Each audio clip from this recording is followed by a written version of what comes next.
আমাদের বাড়িতেও জায়নামাজ আছে, এক কালার আছে। আমরা চেষ্টা করি আপনি যেভাবে চলছেন সেভাবে না চলা।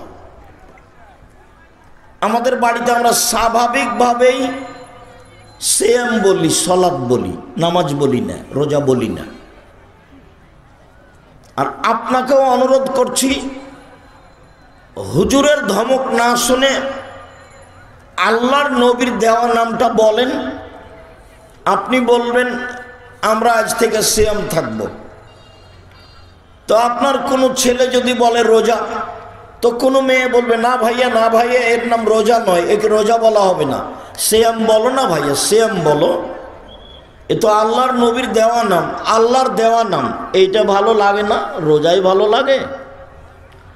আমার উম্মত পোশাকে, চলাতে, ফিরাতে, কথাতে, বার্তাতে একেবারে তাদের সাথে মিশে যাবে। আপনার বাড়িতে একটা আয়না আছে, সেটা হলো কাতল মাছ।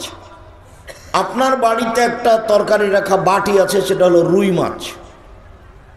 আপনার বাড়িতে বাচ্চার পেশাব পায়খানার পট আছে, সেটা হলো ঘোড়া। কোন জায়গায় আপনি চাচ্ছেন যে আমি ইহুদি খ্রিস্টানের সাথে মিশে যাইনি? আপনি আপনার ছেলে মেয়ে নির্দ্বিধায় বাম হাতে পানি খাচ্ছেন। আপনি আপনার ছেলে মেয়ে সবাই মিলে সাক্ষাতে বলছেন গুড মর্নিং, আরো কিছু বলছেন, সালাম। তা আমি আপনাকে বললাম যে আসসালামু আলাইকুম। আমি আপনাকে বললাম এক গ্লাস পানি দিলেন, তখন আমি বললাম যে জাযাকাল্লাহ খায়ের। আর আপনাকে যখন এক গ্লাস পানি দিল কেউ, তখন বললেন থ্যাংক ইউ। তো দুইটাকে আপনি সমান করেন তো দেখি। থ্যাংক ইউ শব্দটার যদি জিরো সমান দাম থাকে, জিরোর আবার দাম আছে। বাম দিকে বসালে দাম নেই, কিন্তু ডান দিকে বসালে দাম আছে। জিরোরই অনেক দাম। কিয়ামত পর্যন্ত সময় থাকলে আপনার থ্যাংক ইউর একটা সুবিধা বের করেন, জিরো সমান সুবিধা বের করবেন কিয়ামত পর্যন্ত সময়ে। আর জাযাকাল্লাহ খায়ের মানে তুমি যে আমাকে এক গ্লাস পানি দিলে, এর প্রতিদান তোমাকে আল্লাহ দেবে। আল্লাহ দেখ, আল্লাহ একে তার প্রতিদান দাও। তো আমি তো বলে দিলাম জাযাকাল্লাহ খায়ের। তো আপনি এখন লন্ডনে বিপদে পড়েছেন, আমেরিকায়। তো আমি যে বলেছি জাযাকাল্লাহ খায়ের, আল্লাহ একটা প্রতিদান দিতে বলেছি এক গ্লাস পানির, তো এখন বিপদে আল্লাহ বাঁচাচ্ছেন আপনাকে আমেরিকায়, এই কথাটার কারণে। তা আপনি বলেছেন থ্যাংক ইউ। এবার বলেন তো আল্লাহ আপনাকে বাঁচাবে? মানুষ এখন জীবিকা নির্বাহ করছে গরু ছাগলের মতো, পশু প্রাণীর মতো, কুকুর শিলের মতো। মানে বুঝ বিবেচনা কিচ্ছু নেই। বুঝে না ওরা, অন্তর আছে বুঝে না, দেখে না ওরা, চক্ষু আছে দেখে না, শোনে না ওরা, কান আছে শোনে না। উলাইকা কাল আনআম, তারা পশু প্রাণীর মতো, তারা গরু ছাগলের মতো, তারা কুকুর শিলের মতো, বালহু মাজাল, বরং তার চেয়ে খারাপ। ছেলেটা বলছে আমার আব্বা আমার ফুফুকে জমি দেয়নি। তা আমি বললাম যে তোমার বাপকে যদি আমি কুকুর শ্রীগালের চেয়ে খারাপ প্রমাণ করতে না পারি, বক্তব্য দেব না। শেষে আমি বললাম যে তোমার আব্বাকে বলে দিও, আব্বা ভাগ্য নিয়ে দুনিয়াতে এসেছি, ভাগ্য ছেড়ে আসেনি। আব্বা ভাগ্যে যদি জমিদারি থাকে জমিদারি করে খাবো, ভাগ্যে যদি ভিক্ষা করা থাকে ভিক্ষা করে খাবো, ফুফুর জমি খেয়ে বাঁচতে রাজি নই। আগামীকাল সন্ধ্যা হতে হতে ফুফুকে ফুফুর জমি বুঝিয়ে দিবেন। আপনি আমার দাদার ছেলে আর আমার ফুফু আমার দাদার মেয়ে। আপনি সকালে জমি নেবেন আর বিকালে আমার ফুফু নেবে, এটা জায়েজ নয়। একসাথে নেবেন, এটাই শরীয়ত। ভাগ যেদিন হবে সেদিন একসাথে ভাগ হবে। কথা বোঝা যায়নি? আমার উম্মত মিশে যাবে ইহুদি খ্রিস্টানদের সাথে। ডান হাতের বিঘত যেমন বাম হাতের সমান। সব জায়গায় দেখবেন ছাত্র শিক্ষক ক্লাসরুমে ঢুকছে, ছাত্র দাঁড়িয়ে সালাম দিচ্ছে। আপনি যে দিকে নিয়ে যাবেন, খাওয়া পান করা চলাফেরা সব, গাড়িটা ডান দিকে না যেয়ে বাম দিকে যাচ্ছে। আমার উম্মত ইহুদি খ্রিস্টানের সাথে মিশে যাবে। ডান হাতের বিঘত যেমন বাম হাতের সমান, ডান পায়ের জুতা যেমন বাম পায়ের সমান, এবারে সমান সমান মিশে যাবে চাল চলনে, কৃষ্টি কালচারে, আচার আচরণে, সুদ ঘুষে। লন্ডন আমেরিকাতে এমন কোনো মানুষ নেই যে সুদ ছাড়া বাঁচতে পারে। আবার কনটাকে বিবাহ করে সরকারি থেকে টাকা নেওয়ার জন্য। পরিবার দেখালে এত টাকা পাওয়া যাবে, পরিবার না দেখালে এত টাকা সরকার দিবে। কোনো কাজ চলে না, সব মিথ্যে দিয়ে। আব্দুল্লাহর বক্তব্য শুনে দেখেন, যাদের ভিতরে মিথ্যে আছে, যাদের ভিতরে ন্যায়পরতা নেই, তারা সরকারি কোনো পদে থাকতে পারবে না। চেয়ারম্যান নয়, মেম্বার নয়, এমপি নয়, মন্ত্রী নয়, দায়িত্বশীল নয়, জেল সুপার নয়, কোনো জায়গাতে কোনো দায়িত্বশীল যে জীবনে মিথ্যে কথা বলে এবং ন্যায়পরায়ণতা নেই, সে থাকতে পারবে না, সে যেতে পারবে না।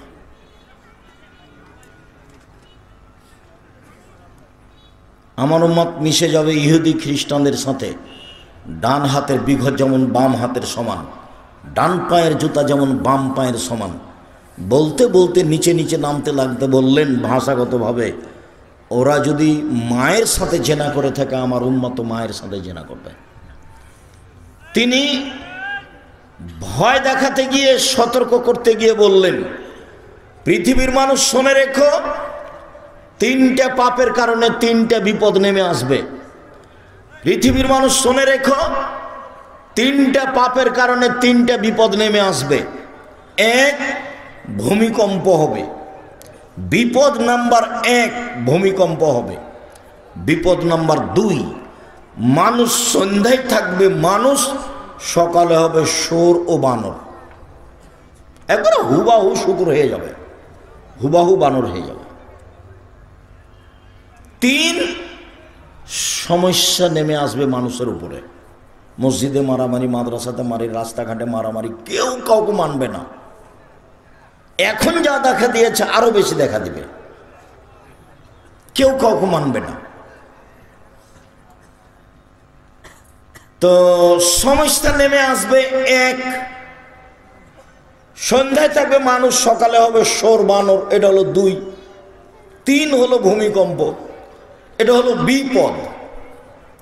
পাপ 3টে। 1, এই যে শারেবুল খমুরা, যখন মানুষ নেশাদার দ্রব্য পান করবে, বিড়ি, তামাক, জর্দা, সিগারেট, গুল নেশাদার দ্রব্যের অন্তর্ভুক্ত। এগুলো অপবিত্র খাদ্য। আর যেগুলো নগদ আছে আছেই। 2, জাহারাতুল কায়নাত, মেয়েরা যখন নাচবে, সব মোবাইলে মেয়ে নাচে, প্রায় সব দোকানে মেয়ে নাচে, প্রায় সব বাড়িতে মেয়ে নাচে, প্রায় সব দোকানে মেয়ে নাচে, প্রায় সব মোবাইলে মেয়ে নাচে, প্রায় সব বাড়িতে মেয়ে নাচে। 2, মেয়েরা যখন নাচবে। 3, জারাবুবিল মাজেব, যখন বাদ্যযন্ত্র প্রকাশ পাবে, তখন তারা হয়ে যাবে বানর, তারা হয়ে যাবে শুয়োর, তারা হয়ে যাবে শুকুর, তারা হয়ে যাবে বানর। সন্ধ্যায় থাকবে মানুষ, সকালে হবে শুকুর। একটু এখানে বলে রাখে, এই ছেলে, মেয়েরা এখনো কথা বলছে, তোমরা একটু দেখো না। আপনি মহিলা মানুষ, আপনার একটু লজ্জা হয় না কেন? একটু শরম হয় না কেন? দোকানের সামনে দাঁড়িয়ে আছেন কেন? আপনার বাপ নেই? আপনার বাপ নেই, আপনার স্বামী নেই, আপনার লজ্জা হয় না কেন? দোকানে দাঁড়িয়ে আছেন কেন? আপনার হায়া হয় না আজকে আপনাকে বাজার করতে হবে? স্বামী নেই, ভাইয়েরা নেই, বোনের ছেলে নেই, ভাইয়ের ছেলে নেই, শরম হয় না কেন আপনার? হায়া হয় না কেন আপনার? আপনার একটু লজ্জা হয় না কেন? মহিলা মানুষ আপনি, জালসার দিনে আপনি ওখানে দোকানের সামনে দাঁড়িয়ে আছেন কেন? গল্প করছেন কেন?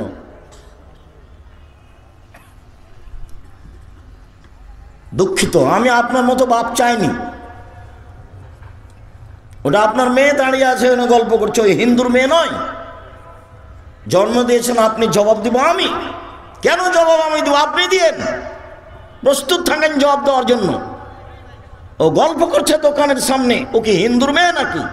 ও ইহুদির মেয়ে নাকি? ও খ্রিস্টানের মেয়ে কি? কেন গল্প করবে? করবে কেন? কেন করবে? ধর্ম দেখাচ্ছেন আপনি? তাহাজ্জুদ পড়া দেখাচ্ছেন আমাকে? আমরা ওটা স্বপ্নও দেখি না। আমাদের বাড়ি তো স্বপ্ন দেখে আমি জীবনে কোনোদিন চায়ের স্টলে বসিনি। আমার জীবনে কোনোদিন ছাত্র জীবন থেকে না আজ পর্যন্ত আমি চায়ের স্টলে বসিনি, বাজারে যায় না। আপনি আমাকে ধর্ম দেখাচ্ছেন? যাবে কেন? কেন যাবে? জন্ম দিতে পেরেছেন, কন্ট্রোল করতে পারেন না তো। বিবাহ করতে তো আল্লাহ রসুল নিষেধ করেছেন, বিবাহ করেছেন কেন? আল্লাহ রসুল বলেছেন ক্ষমতা না থাকলে বিবাহ করিও না। ক্ষমতা মানে শারীরিক ক্ষমতা, ক্ষমতা মানে মেজাজগত ক্ষমতা, ক্ষমতা মানে বাড়িঘর তৈরি। আল্লাহ রসুল বলছেন ক্ষমতা না থাকলে বিবাহ করিও না। রোজা থাকো, রোজা থেকে থেকে থেকে যৌবনকে ধ্বংস করো, বিবাহ করিও না। এটা আল্লাহ রসুলের আদেশ, হাদিস বুখারী মুসলিম। পরিবার কন্ট্রোল করতে হবে, আপনাকে করতে হবে। আপনার পরিবার আমি কেন কন্ট্রোল করতে যাব? জবাব আপনি দিবেন। মানু আল্লাহু আলাদুন ফলিহিসান ইসমাউ, যার ছেলে মেয়ে জন্ম নিবে সে যেন একটা সুন্দর নাম রাখে। এটা আল্লাহ নবী বাপকে বললেন, সুন্দর নাম রাখতে হবে। তো নাম কেন ওরকম রেখেছেন? সারা, হাজেরা, আয়েশা, খাদিজা, ফাতেমা, এগুলো নাম খুঁজে পাননি? ওগুলো কি রত্না ফতনা কি নাম রেখেছেন? শরম হয় না কেন? কি দেখাতে চাচ্ছেন আপনি আমাকে? কয় পয়সা পড়াশোনা করেছেন? ফায়জা বালাগা, ছেলে মেয়ে বড় হয়ে গেলে ফালুজা বেজহু, বাপ জন্য বিবাহ দিয়ে দেয়। ফায়জা বালাগা, ছেলে মেয়ে যদি বড় হয়ে যায়, ওলা মিজা বেজহু, যদি বাপ ছেলে মেয়ের বিবাহ না দেয়, ফাইনা সাবা ইসমান ফাইন ইসমাল আলেহে, ছেলে মেয়ে যদি কোনো পাপ করে সে পাপ তার বাপের হবে। আল্লাহ রসুলের সিদ্ধান্ত, আপনাকেই সেটা করতে হবে। আপনি আমার দিনী ভাই, আপনাকে আমি এ বলে খাটো করতে চাইনি, বরং আপনাকে আমি উৎসাহিত করতে চেয়েছি এভাবে যে আল্লাহ রসুল বলেছেন কারো যদি 3টে মেয়ে হয়, 3টে মেয়েকে লালন পালন করে, তাহলে সেই পিতা, সেই মেয়ে 3টি পিতাকে জাহান্নামে জান্নাতে নিয়ে যাওয়ার জন্য অন্তরাল হয়ে যাবে। এইভাবে ওইদিকে জাহান্নাম, এইদিকে পিতা, মধ্যে মেয়েরা। মেয়েরা একবারে বেঁকে বসবে, বলবে আমার আব্বাকে আগে জান্নাতে দিতে হবে, তারপরে কোনো কথা। 3টে মেয়ে যদি কেউ লালন পালন করে, লালন পালন কি জিনিস আমি বলছি, 3টে মেয়ে যদি কোনো পিতা লালন পালন করে, তাহলে বিচারের মাঠে মেয়েরা পিতাকে জাহান্নাম থেকে বাঁচানোর জন্য এই অন্তরাল, ওদিকে জাহান্নাম, এদিকে পিতা, মেয়েরা মধ্যে। আমার আব্বাকে আগে জান্নাতে দিতে হবে, তারপরে কোনো কথা।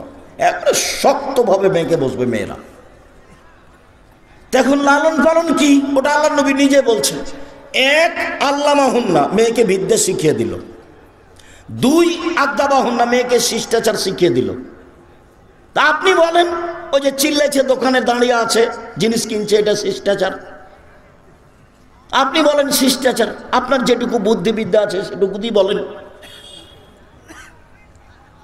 ওই ওখানে হ্যাঁ করে হাসতে হাসতে এসে যাওয়ার চলে যাচ্ছে, ও ইন্টার পাস করেছে, ওর বাপ নাই। আপনি বলেন এটা ভালো কিনা? শিষ্টাচার কি জিনিস? শিষ্টাচার কাকে বলে? শিষ্টাচার কি জিনিস? শিষ্টাচার কাকে বলে? ও বাপ মনে করছে শিষ্টাচার হলো ঘোড়ার ডিম। শিষ্টাচার ঘোড়ার ডিম নয়, ভুল হিসাব। পশু প্রাণীর মতো বাপ হয়ে কোনো লাভ নেই। আপনার মতো বাপ মরা ভালো। ওই মেয়ে লালন পালন করবে জামিয়া সালাফিয়া, 519 জন তারা এতিম লালন পালন করে। আপনার মেয়েটা বেশি হলে কোনো সমস্যা নেই ইনশাআল্লাহ। জামিয়া সালাফিয়া 5000-এর বেশি ছেলে মেয়ে আছে। দেশের সবচেয়ে বড় প্রতিষ্ঠান জামিয়া সালাফিয়া,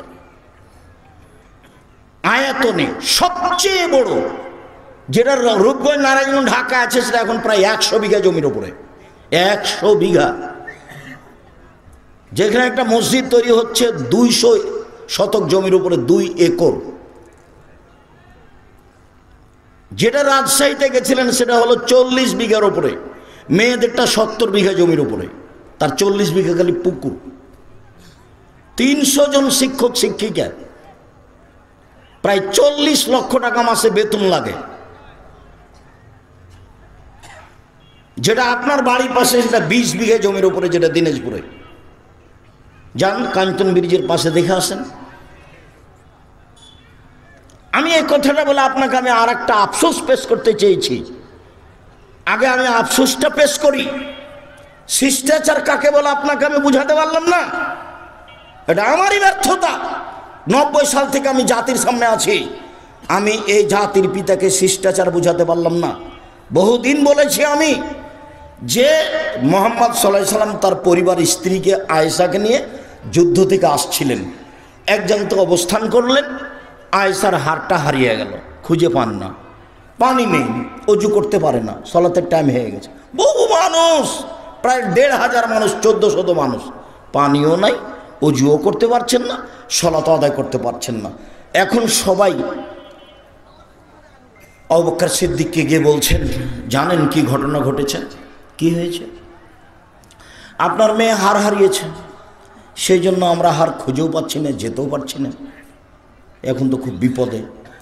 এইটুকু শোনার সাথে সাথে মেয়ের কাছে ক্ষেপে আসছেন, এসে দেখছেন যে মেয়ের উরু রানের ওপরে জামাই মাথা দিয়ে শুয়ে আছে। আমাদের দেশের পরিবেশে এরকম যদি হয় তাহলে বাপ এভাবে উল্টা ফিরে যাবে। আরে ওখানে আমার মেয়ের উরু রানের উপরে জামাই মাথা দিয়ে শুয়ে আছে, তা আমাদের দেশের পরিবেশে কি হবে? উল্টা ফিরে যাবে তাড়াহুড়া করে। তো বুখারী মুসলিমের হাদিস, আয়েশা রাদিয়াল্লাহু তাআলা আনহা বলছেন, আবু বকর সিদ্দিক আমার কাছে এসে কয়েকটা এমন জোরে কিল মারলেন আমার গায়ের ওপরে, যদি আমার স্বামী আমার উরু আমার রানের উপরে মাথা দিয়ে ঘুমিয়ে না থাকতেন তাহলে আমার বাপের মায়ের কারণে আমি দূরে সরে যেতাম, এত জোরে মেরেছে। পৃথিবীর সবচেয়ে বড় মানুষে মারলেন ইনি আবু বকর সিদ্দিক রাদিয়াল্লাহু তাআলা আনহু। নবী রাসূল বাদ দিয়ে পৃথিবীতে সবচেয়ে দামি মানুষ। আদম থেকে নিয়ে কিয়ামত পর্যন্ত যত মানুষ এসেছে, যত মানুষ আছে, যত মানুষ আসবে, নবী রাসূল ব্যতীত সবচেয়ে দামি মানুষ। আর যার সামনে মারলেন, নবী রাসূল জনগণ নির্বিশেষে সবার চেয়ে দামি, উনি হচ্ছেন মুহাম্মদ সাল্লাল্লাহু আলাইহি সাল্লাম। আর যাকে মারলেন, হাওয়া থেকে কিয়ামত পর্যন্ত যত মহিলা এসেছে, যত মহিলা আছে, যত মহিলা আসবে, সবার চেয়ে দামি তিনি হলেন আয়েশা রাদিয়াল্লাহু তাআলা। বাপে মারলেন মেয়েকে, পূর্ণ যুবতী মেয়েকে মারলেন, বিবাহদারী মেয়েকে মারলেন, জামাইয়ের সামনে মারলেন। এই অবস্থাতে মারলেন। কোন অবস্থায়? যে অবস্থায় জামাই মেয়ের উরু রানের উপরে মাথা দিয়ে শুয়ে আছে, এই সময়ে মেরে দিলেন। খোলা মাঠে মারলেন, ১৪০০ মানুষের সামনে মারলেন, পৃথিবীর সবচেয়ে বড় মানুষে মারলেন। এই ছেলে, ওই যে ওরা গল্প করছে, তো বাহিরে, ও তো আর বুঝতে পারছে না যে আমরা এখানে কথা বলছি, ও তো পশু প্রাণীর মতো ঘুরছে, তোমরা একটু দেখো, যাও দাঁড়াও, এই ছেলেরা ডান দিকে এখানে পাহারা দাও, মধ্যে পাহারা দাও, ওখানে পাহারা দাও, চতুর্দিকে বাহিরে পাহারা দাও। ওর তো ইতস্তবোধ নেই, ও তো কোথায় মেয়ে মানুষ আছে, কোথায় খাওয়ার আছে, কোথায় জিলেপি ঢং ঢং করে বেড়াচ্ছে। এটাই তো পশু প্রাণী, এটাই তো গরু ছাগল। আমি এই সময়টা কত কষ্ট করে এসেছি, একটা সময় বের করতে এদেরকে জিজ্ঞাসা করেন কতদিন সময় লেগেছে। আমি একজন শ্যাম থাকা মানুষ, ইফতার করেছি বাসায়, মাগরিবের পর মাগরিব পড়েছি, এসা পড়েছি, তারপরে বের হয়েছে, এখানে এসেছি। আমি এই অবস্থা আপনার সামনে কথা বলছি। আমি ক্লাস করেছি, আমি ৫-৬ পিরিয়ড পড়াই প্রতিদিন। সিলেট থেকে এসে আমি ক্লাস নিই, চট্টগ্রাম থেকে এসে আমি ক্লাস নিই। শিক্ষকতা করা আমার মৌলিক পেশা, আর বাকিগুলো আমার উপরে জোর করে চাপানো হয়েছে এমনিতেই। আমি জাতির সামনে বক্তব্য করতে যাইনি, তবে জাতিকে আমি ধর্মের নামে ফাঁকি দিইনি। জাতির যদি রাস্তাঘাট করে দিতে না পারি, জাতির যদি স্কুল কলেজ করে দিতে না পারি, জাতিকে চূড়ান্ত সঠিক ধর্ম দিতে পারবো ইনশাআল্লাহ। ধর্মের ব্যাপারে জাতিকে ফাঁকি দিয়ে পরকাল হারাতে রাজি নই। জীবনে কোনোদিন কেসা কাহিনী বলিনি, জীবনে কোনোদিন মানুষের পিছে পড়ি না, জীবনে কোনোদিন মানুষের বদনাম করতে যায় না। ও যদি আমাকে ধুয়ে ছেড়ে দেয় তবু আমি তার কথা মুখে নিব না, তার নামটাই নিই না আমি। ও যদি কোনো সময় গালি দেয়, গালি দেওয়া শুরু করে একবার মা বোন থেকে শুরু করে, গালি দেওয়া যখন শেষ করে তখন আমি আবার রিং দিয়ে বলি, ভাইজান আপনার মোবাইলে মনে হয় টাকা নেই, যদি আরও কিছু গালি থাকে তো আপনি গালি দিয়ে নেন, আপনার সাধ যা আছে সেটা করেন না, আমার প্রতি উত্তরের দরকার নেই। আমি প্রতি উত্তরের পাতা ছেড়ে দিয়েছি, আমি প্রতিশোধ নিই না, আমি কারোর বিরুদ্ধে মামলা করি না, আমি প্রতিশোধ নিই না। ক্ষমতা দেখে আমি 1 মিনিট বাঁচতে রাজি নই। ক্ষমতা দেখে কেউ বাঁচতে পারেনি। 1500 বছর পরেও ফেরাউন ডুবে গেছে, আর আপনার নেত্রীর বয়স ছিল মাত্র 45 মিনিট। যেই দলীয় দাপট দেখিয়ে, দলের গল্প করে, মানুষকে অপমান করে, মানুষকে খাটো করে, মানুষের জমি জোর করে দখল করে, মানুষকে জেল হাজতে দিয়ে ক্ষমতা দেখে 1 মিনিট বেঁচে থাকার চেষ্টা করিয়েন না। 4টা কথা মানবেন: 5 ওয়াক্ত সালাত, হালাল রুজি, কোরআন তেলাওয়াত, আড্ডা পিটা হারাম। দোকানে বসে আড্ডা পিটবেন না, বাস জান্নাত হবে ইনশাআল্লাহ। একবারে আজকে উঠবেন এইভাবে যে তোবা করেছি, জিন্দেগিতে কোনোদিন আর দোকানে বসবো না। যাবো দোকানে, আসসালামু আলাইকুম, এই ছেলে লবণ আছে? জি আছে। 1 কেজি লবণ দাও। মরিচ আছে? হ্যাঁ আছে। 200 মরিচ দাও। বাস দেওয়া হয়েছে, টাকা দেওয়া হয়েছে, আসসালামু আলাইকুম। এই পর্যন্ত দোকানের সামনে দাঁড়ানোর সময়। ঘন্টা ঘন্টা আপনি দোকানের সামনে বসে আছেন, ল্যাংটা মেয়ে নাচছে, আপনার মাথায় টুপি আছে, তখনও আপনি ভালো মানুষ? তখন আপনি মনে করতে পারেন না যে আমি কুকুর শ্রীগাল? মনে করলেই তো হয়। কেন আপনি মনে করবেন যে আমি মানুষ? ওর দোকানে যা উপার্জন হচ্ছে সবই হারাম।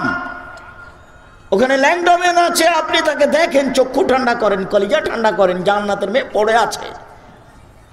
এই সময়কে দেখে জানটা ঠান্ডা করে, কলিজা ঠান্ডা করে, চক্ষু ঠান্ডা করে জান্নাতের মেয়ে ভোগ করতে পারা যাবে? অত সহজ? পৃথিবীর সবচেয়ে দামি মানুষে মারলেন, পৃথিবীর সবচেয়ে দামি মহিলাকে মারলেন, পৃথিবীর সবচেয়ে দামি মানুষের সামনে মারলেন, জামাইয়ের সামনে মারলেন, দিন দুপুরে মারলেন, খোলা মাঠে মারলেন, 1400 মানুষের সামনে মারলেন। ভুল কোথায়? গলার হারটা হারিয়ে গেছে, খেয়াল করেননি, সেই জন্য মেরে দিলেন। আবু বকর সিদ্দিক মারলেন, আয়েশাকে মারলেন, মুহাম্মদ সাল্লাল্লাহু আলাইহি সাল্লামের সামনে মারলেন, জামাইয়ের সামনে মারলেন, বিবাহদারী মেয়েকে মারলেন, পূর্ণ যুবতী মেয়েকে মারলেন, মেয়ের উরু রানের উপরে জামাই মাথা দিয়ে শুয়ে আছে, এই সময়তে মারলেন। আর আপনার মেয়েটা ঢং ঢং করে এসে দোকানের সামনে দাঁড়িয়ে জিনিস নিচ্ছে, আপনি মারতে পারেন না? আপনি বাপ? কে বলেছে আপনি বাপ? আপনার বেঁচে থাকার চেয়ে মরে যাওয়া অনেক গুণে ভালো। মরে গেলে আপনার মেয়ে লালন পালন করবো ইনশাল্লাহ। আমি আব্দুর রাজ্জাক ইউসুফ জিম্মেদারি নিলাম, আলহামদুলিল্লাহ। আল্লাহ অনেক ব্যবস্থা দিয়েছে। 519 জন ছেলে মেয়ে থাকা আপনারটা হবে না? 519 জন খালি ইয়াতিম আছে। আমি আপনাকে এইভাবে কষ্ট দিতে চাইনি, তবে আপনি নিজেকে মানুষ মনে করিয়েন। আপনি নিজেকে মানুষ মনে করলেই হবে। মানুষ বলে মানুষ, আবার মানুষ বলে ও অমানুষ। যখন মানুষ মানবতা দেখায় না তখন মানুষ তাকে কি বলে? অমানুষ বলে। আর যখন মানুষ মানুষকে মানবতা দেখে তখন মানুষ বলে কি? লোকটা ভালো মানুষ। অমানুষ। এটি কি? সম্মানিত দিনী বোন, আমি আপনাকে এভাবে বলে কষ্ট দিতে চাইনি। আপনাকে আমি ফাতেমার মতো মনে করি, খাদিজার মতো মনে করি, আয়েশার মতো মনে করি। আপনাকে আমি কি দিয়ে বুঝাই? দেখবেন 1 মিনিট আয়েশা রাদিয়াল্লাহু তাআলাকে দেখবেন, আপনার ওখানে চিৎকার শুনলে আমি কষ্ট পাই, যে হ্যাঁ হ্যাঁ করে হাসছেন, কথা বলছেন, এটা আমি কষ্ট পাই। আপনি দেখবেন 1 মিনিট আয়েশাকে দেখবেন, এটা দেখেন, আপনাকে আমি আয়েশাকে দেখাই। আয়েশা রাদিয়াল্লাহু তাআলা আনহা বলেন, আমার স্বামীর কবর হলো আমার ঘরে। নবীগণ যেখানে মারা যান সেখানেই কবর হয়। তো আয়েশা, আল্লাহ আমাদের নবী কোথায় মারা গেছিলেন? আয়েশা রাদিয়াল্লাহু তাআলা আনহার ঘরে। এবার কবর ওখানেই হলো। তো এখন তিনি মাঝে মধ্যে ওই ঘরে যান স্বামীর কবরের পাশে। তখন বলেন আমি এমনিতেই যাই, কাপড় চোপড় মাথায় দিতে হবে, সতর্কতা, অতটা খেয়াল করি না, এটা আমার স্বামীর কবর। ভালো। কয়দিন পরে আমার স্বামীর কবরের পাশে কবর হলো আবু বকর সিদ্দিকের রাদিয়াল্লাহু তাআলা। তখন আমি এমনিতে যাই, কেন? এটা আমার স্বামীর কবর, এটা আমার বাপের কবর। কয়দিন পরে ওখানে কবর হলো উমারের। তখন আর আমি এমনিতে যাই না, আমি উমারের কবরকে লজ্জা করি।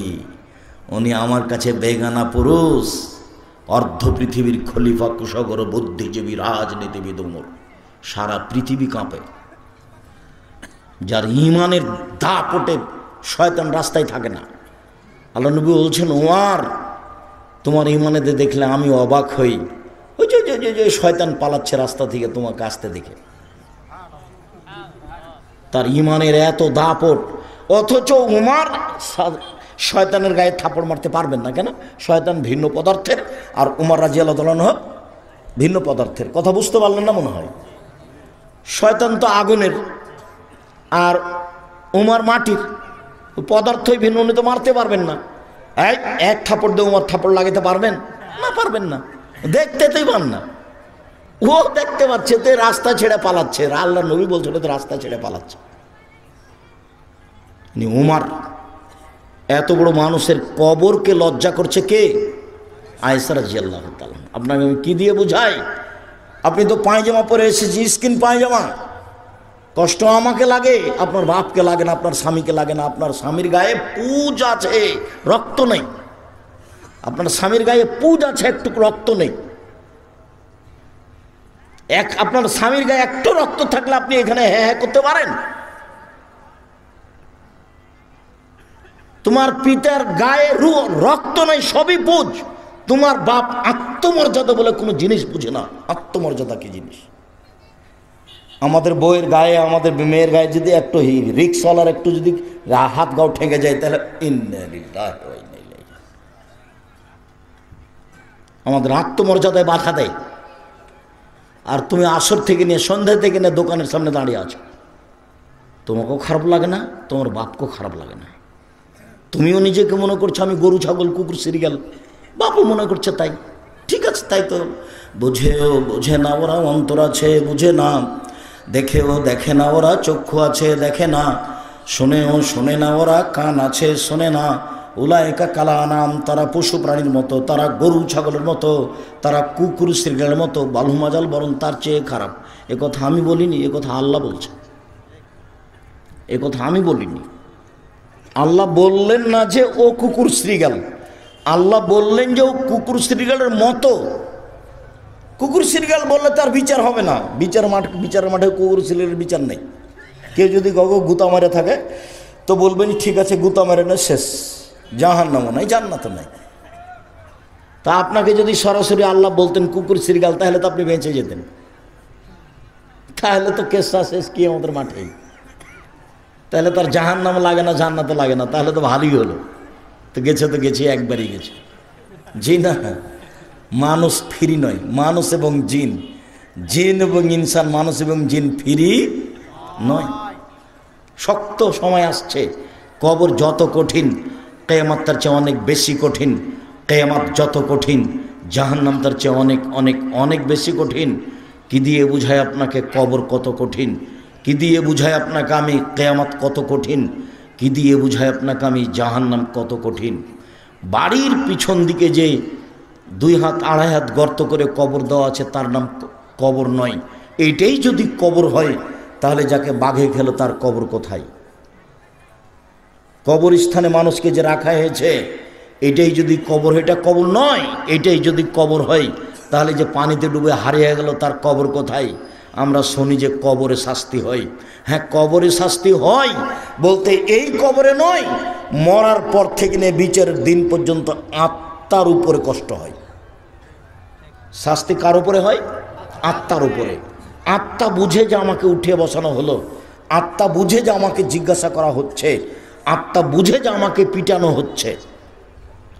যখন পিটাবে তখন ও বাপরে বারকে চিৎকার করবে। আল্লাহ নবী বলছেন, সারা পৃথিবীর জীবজন্তু, কীট পতঙ্গ, পদার্থ, জড় পদার্থ সব শুনতে পাবে। আপনার এই কবরের লোকটা চিৎকার করছে, শুনতে পাচ্ছে আমেরিকার লোক, পশু প্রাণী, জীবজন্তু শুনতে পাচ্ছে, মানুষ ছাড়া সব শুনতে পাচ্ছে। এত জোরে চিৎকার করছে, বাপরে মারে করে। তার নাম কবর। আপনার কি দিয়ে বোঝায় কবর কাকে বলে? মরার পর থেকে নিয়ে বিচারের দিন পর্যন্ত এই সময়টা আছে, এই সময়ের নাম কবর। বারজাখি জীবন কি দিয়ে বোঝায় আপনাকে আমি কিয়ামত কাকে বলে? কি দিয়ে বুঝাই আপনাকে জাহান্নাম কাকে বলে?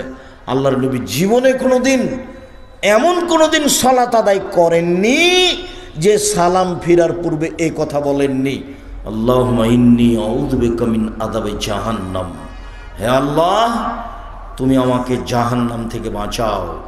আউযু বিকা মিন আযাবিল কবর, তুমি আমাকে কবরের শাস্তি থেকে বাঁচাও। শেষে বলছেন আউযু বিকা মিন ফিতনাতিল মাহি ওয়াল মামাত, আউযু বিকা মিনাল মাকসামি ওয়াল মাগরাম, তোমার কাছে বাঁচতে চাই।